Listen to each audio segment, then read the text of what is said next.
you spell islands, like treasure islands. I spell it I-L-U-N-S. That's not the real way to spell it, but it sounds right and it looks right to me. I have dyslexia, and that means I find it hard to read, write, do math, pretty much everything in primary school. This is not fun. Sometimes it can be funny, like when my mom got me a pair of pants from a university in America. I didn't read them right, and I accidentally told everyone that they said a certain girl body part that starts with a V and sounds a lot like Virginia.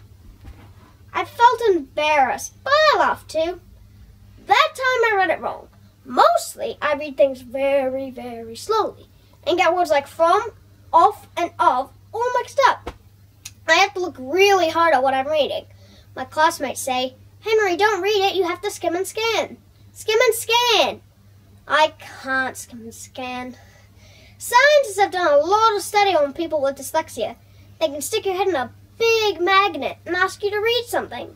Then they can see what the reading and understanding happens in your brain without having to cut your head open.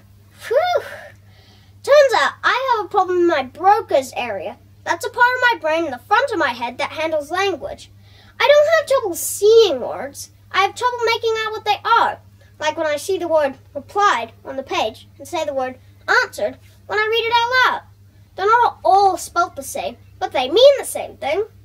The thing is, I really, really, really like books and stories. If I hadn't been born with dyslexia, I would have been a bookworm. So instead I have to listen to my favorite books on tape. I guess that makes me a tapeworm. I make jokes, but sometimes I'm very frustrated and sad about having dyslexia. My grades are always low, and sometimes people think I'm really stupid. Sometimes I think I'm really stupid. On those days, dyslexia feels like being stuck into a dark corner, and the corner is getting smaller and smaller every few seconds. It's not fun. I don't like it. And I sort of wish I didn't have dyslexia.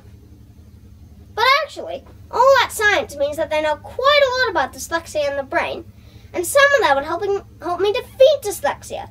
If I work hard now, while I'm young, my brain can be rewired so I can read, write, and spell stuff better. I'm lucky because I have great teachers, tutors, and my family to help me find my way out of my dark corner. The thing is, there are a lot of very successful people with dyslexia. People like Leonardo and Michelangelo, not the Ninja Turtles, and Pablo Picasso. There are things that I'm really good at too.